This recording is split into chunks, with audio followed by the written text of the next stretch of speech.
तहरीक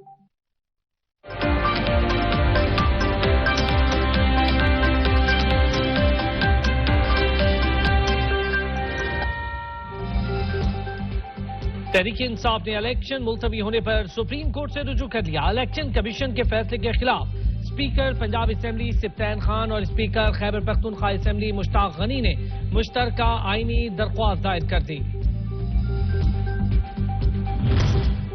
इमरान खान या किसी भी सियासतदान को जान का खतरा है तो वो मंसूरा में कयाम करे, अमीर जमात इस्लामी की पेशकश। सिराजुल हक ने कहा, इलेक्शन कमीशन ने मुल्क को आईनी बहरान में मुब्तला कर दिया।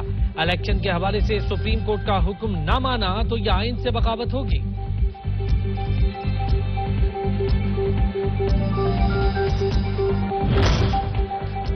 इमरान खान के लिए रिलीफ इंसदाद दहशतगर्दी अदालत से 3 मुकदमात में अबूरी जमानत मंजूर। 1-1 लाख रुपए के जमानती मुचलके जमा करवाने का हुक्म।